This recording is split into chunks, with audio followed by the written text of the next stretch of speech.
feel it first in your body, not your mind. A quiet pressure behind your eyes, a low electric hum under your skin, a strange heaviness that follows you from room to room. It doesn't feel like pain. It feels like something fading inside you, not breaking, just going dim without making a sound. You tell yourself, you're fine.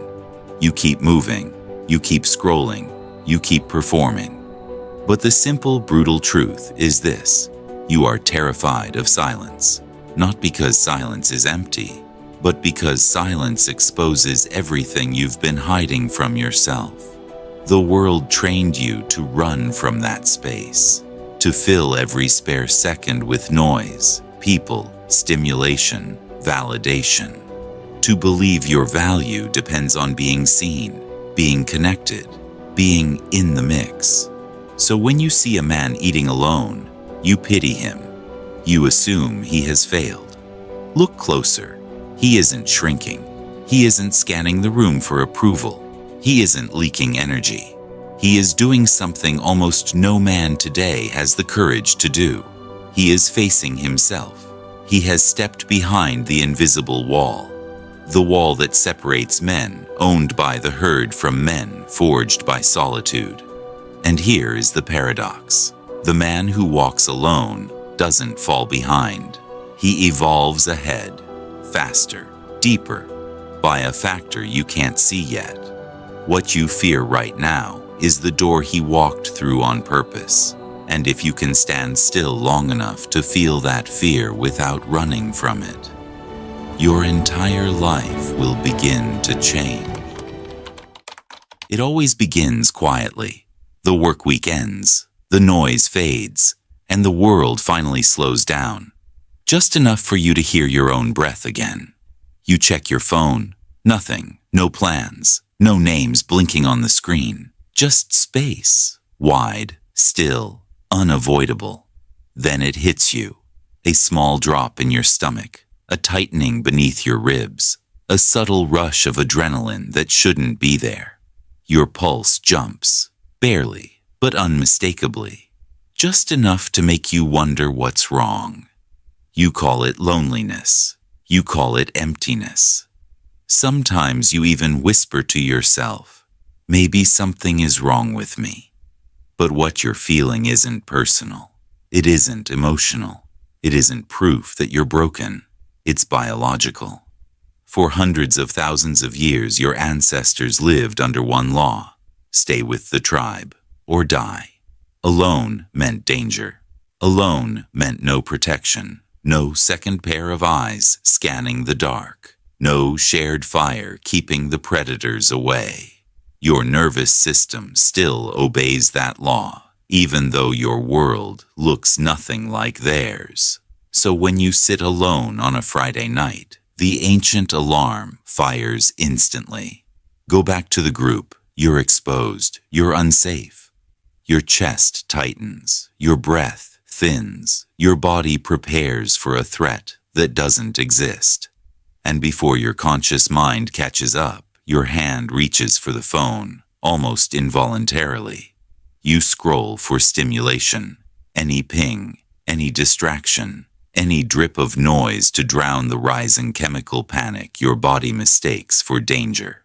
Most men obey that signal immediately. They run toward noise, toward crowds they don't connect with, toward people they don't admire, toward environments that numb discomfort but drain their spirit one night at a time. They think they're escaping loneliness, but really, they're escaping themselves. Here is the truth. Almost no one teaches you. The alarm is real, but the danger is not. There is no predator in your apartment, no threat stalking your silence, nothing hiding in the stillness that can devour you. The biology is ancient. The signal is outdated. And if you stay with the discomfort, if you breathe as it rises, peaks, tightens, shakes, something unexpected happens. It breaks. The wave drains out of your chest. Your breath drops lower. Your eyes soften. and beneath the panic a steady, grounded calm begins to appear. In that quiet, you see what most men never see. How much of your social life was never connection, only sedation. A way to avoid meeting the man inside the silence. Because when the alarm fades, truth steps out of the shadows. You've been wasting energy trying to belong to rooms, people, and circles that never deserved to hold you. This is the first severing. The first cut. The moment solitude stops feeling like punishment and starts feeling like a doorway. And what waits? Behind that doorway is the reason most men never walk through it. You think you're exhausted because you work hard, because of the deadlines, because of the pressure, because life is heavy. But that's not the real drain, not even close. You're tired because every single day you leak energy into the herd, into people, rooms, and social dynamics that quietly siphon your strength. Most men never notice this. They think being around people is neutral. It isn't. It costs energy, especially when you haven't built yourself yet. Even when you're silent, even when you're sitting still, your brain is running the most expensive program it has, social defense mode. It's like hidden malware. Quiet, constant, draining. Your mind scans every face, every micro-expression, every pause in conversation, every shift in someone's tone. You calculate hierarchy on instinct. Who's dominant? Who's insecure? Who might judge you? Who you need to impress? Who you need to avoid? Even at a simple dinner table, your inner world is burning fuel like a laptop with 100 background tabs open. You're not interacting, you're performing. You adjust your voice, your posture, your humor, your preferences. You soften or sharpen your edges to fit the room. You laugh at jokes you don't find funny. You nod at opinions you don't respect. You smile to avoid tension you don't want to handle. And every tiny social edit, every small micro-lie you whisper to stay accepted, is an energy leak. Then, at the end of the night, you wonder why you feel drained, hollow, strangely tired. It's because you spent the entire evening defending a version of yourself you don't even believe in anymore. This is the herd tax, the invisible fee you pay just to belong. Most men never question it. They burn out quietly, then blame work, stress, age, hormones, anything but the truth. And the truth is simple. Your battery isn't dying. It's being drained by the performance. Now compare that to the man who walks alone. He doesn't run the defense program. He doesn't scan for approval. He doesn't calculate his place in the pack. He doesn't shrink, adjust, or bend. His energy is contained, unleaked, directed inward, directed upward. This is why solitude accelerates growth, because 90% of your bandwidth finally returns to you. When you stop molding yourself to fit other people's expectations, you finally have the fuel to build your own. That's when your movements change, cleaner, sharper, more deliberate.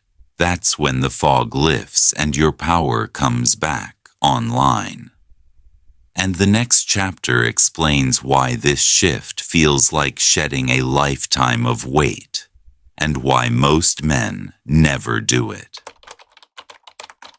Picture a massive ship, steel-plated, engine roaring, built to cut through the ocean like a blade. On paper, it should be fast, unstoppable, a masterpiece of motion and power. But when it moves, it drags, it strains, it pushes water like it's swimming through thick oil. It burns twice the fuel to travel half the distance. The captain thinks the engine is failing. He thinks he needs more horsepower, more torque, more force, more effort. But the problem isn't the engine. It's what's beneath the surface. The part nobody sees, nobody checks, nobody questions. The hull is covered in barnacles, thousands of tiny stubborn creatures clinging to the steel for dear life. Not enough to sink the ship, just enough to slow it, to drag it, to steal its momentum inch by inch until movement feels like exhaustion. Your life works exactly the same way. You think you're stuck because you lack motivation, because you don't have the right plan, because you need better discipline, a better morning routine, a better strategy, a better version of yourself. But that's not the real drag. You're stuck because of the barnacles on your soul, the subtle attachments, the half-friendships, the low-value conversations, the unspoken obligations, the social ties that feel light in the moment but weigh 1,000 pounds over time. They look like the friend who mocks your ambition, the coworker who pulls you into gossip, the relative who grows insecure every time you grow, the friend group addicted to comfort, the group chat full of noise, the people who want your time but never want your evolution. Each one seems harmless. Each one feels too small to matter. But together, they suffocate your movement. They turn your journey into a grind. They make every step forward feel like a negotiation. Every decision requires explanation. Every dream requires permission. Every attempt at growth requires managing someone else's emotions. You are trying to sprint while carrying their weight on your back. But here's the truth. You don't need more energy. You need less drag. The man who walks alone moves with frightening speed, not because he is smarter, stronger, or more gifted, but because he is lighter. He scraped the hull. He removed the attachments. He cut away the friction points. He carries no social deadweight, no emotional parasites, no obligations to people who fear his growth. He has no one to convince, no one to soothe, no one to impress, no one to shrink for. His timeline isn't debated. His ideas aren't diluted. His movement isn't delayed. He has a thought at sunrise and executes it before breakfast. That is the terrifying advantage of solitude. Frictionless execution. Zero drag. Pure trajectory. But there is a cost. To scrape the barnacles off, the ship must leave the water. It must enter the dry dock. The dark, silent place where all distractions fall away. And that's where most men quit. Because when the noise stops, something else begins to speak. The part of you you've been running from your entire life. The next chapter is the confrontation most men avoid, and the initiation every man needs. Here is the real enemy. Not loneliness, not the empty room, not the lack of people. The silence. Noise is anesthesia. Every notification, every podcast, every meaningless conversation is a painkiller that keeps you from hearing the one voice you fear the most, your own. Because when the noise finally fades, when the messages stop, when the crowd disappears, you're left with a presence you don't know how to face. The unedited version of you. The first night this happens, the panic hits fast. Your chest tightens, your throat closes, your thoughts spin like a cornered animal. You reach for your phone, not for connection, but for escape, because the voice in the dark is already whispering, "You wasted another year. You're behind. You said you'd change. You didn't. You're still the same insecure boy inside a man's body." It feels like an ambush, a psychological drowning, a collapse of the persona you've spent years constructing. This is why most men never walk alone. They don't fear the silence. They fear the truth inside it. So they run back to the herd, back to noise, back to alcohol, distraction, and company they don't even like. Because numbness feels safer than honesty. But here's the revelation the solitary man eventually discovers. The voice isn't attacking you. It's diagnosing you. It is not your enemy. It is your internal GPS recalibrating. The part of you that refuses to let you die mediocre. The part that remembers the man you were meant to become. The part that screams because you've drifted too far. And when you finally stop running, when you sit in the silence long enough for the panic to rise, crest, and then break, something shifts. The room stops feeling dangerous. Your thoughts lose their teeth. The shame softens into something you can look at without collapsing. And beneath the noise, you start hearing something else. Instruction, direction, truth. You realize the silence was never here to punish you. It was here to rewrite you, to burn off the ego, to expose the cracks you've been ignoring, to force you to confront the life you've been postponing. And once you survive that first night, once you stare into your own reflection in the dark and don't run, you stop being afraid of yourself.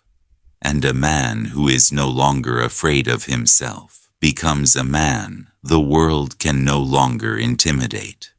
This is the threshold, the gate to the wilderness. Every culture tells the same story. The man who disappears returns different. Warriors vanished into forests. Prophets climbed mountains. Kings wandered unknown roads long before anyone bowed to them. Because power doesn't grow in the crowd, it grows in the wilderness. When a man steps into silence, not because he was abandoned, but because he chose to walk away, something ancient inside him begins to wake. The first thing that dies is the social self, the version of you trained to impress, to seek approval, to adjust yourself to whatever room you're in. In solitude, none of that works. There is no audience, no scoreboard, no tribe to validate you. You shed identities the way a snake sheds skin, layer after layer, roll after roll, until only the essential remains. And what remains is not a nicer version of you. It is a sharper one. Because when the herd disappears, your mind shifts from social defense mode to predator mode. Your senses sharpen, your thoughts slow, your ambition heats like metal in the forge. Your attention narrows into a single, ruthless beam. Think of a wolf moving through the dark, silent, focused, undistracted, self-contained. It doesn't ask for permission. It doesn't negotiate its speed. It doesn't check who approves. It moves because instinct and mission are enough. That is what the wilderness does to a man. The dopamine you once wasted on likes, replies, and shallow recognition returns to its rightful place. Your pursuit. Your projects gain teeth. Your goals gain weight. Your discipline becomes something you can feel in your bones. And for the first time, you sense something rising inside you. A quiet, burning sovereignty. You stop asking, do they approve? And start asking, does this serve the mission? You stop measuring your life by reactions and start measuring it by creation. You stop living horizontally, comparing, competing, chasing, and start living vertically, ascending. This is why every great man has a period where the world doesn't see him. Not because he's failing, but because he's forming, forging, building structures inside himself that no one else has earned the right to witness. And when you finally emerge, weeks, months, or seasons later, you will not return as the man who went in. Your voice changes. Your presence changes. Your decisions harden. Your boundaries sharpen. And here is the paradox. The moment you no longer need the world begins to follow you. Think back to that man sitting alone in the diner, rain tapping on the glass, jacket still damp, eyes steady, not drifting, not searching. People look at him and see isolation, but what they're witnessing is initiation. He finishes his coffee. He stands. He walks out into the night without checking his phone, without scanning for noise, without reaching for the soft comfort of someone else's attention. He walks like a man who has buried the version of himself that needed an audience just to breathe. That is what solitude does. It does not break you. It births you. So if you're walking alone right now, don't mistake it for failure. Don't let a noisy world convince you that you're falling behind. You're shedding old identities. You're scraping off the barnacles that slowed you for years. You're breaking the tribal hypnosis that made you chase validation instead of purpose. You're learning to breathe without applause. Tonight, I want you to do one simple ritual. Turn your phone off for 1 hour. Just one. No music, no screens, no escape. Sit in the silence that has been stalking you. Let the panic rise. Let the shadows speak. Let the truth hit you without a filter, without distraction, without the armor you've been hiding behind. It will burn. Good. That means something weak is cracking open. If you can survive that hour, you've already stepped through the gate, away from the herd, away from the noise, and toward the summit. And if you're ready to keep going, if you're ready to meet the man who has been waiting for you in the quiet, hit subscribe. Join the circle of men who are done performing and ready to rise. Your next step is waiting on the screen. How to build yourself in the dark. The crowd is loud, the summit is empty, but that's where the real transformation happens. I'll see you up there.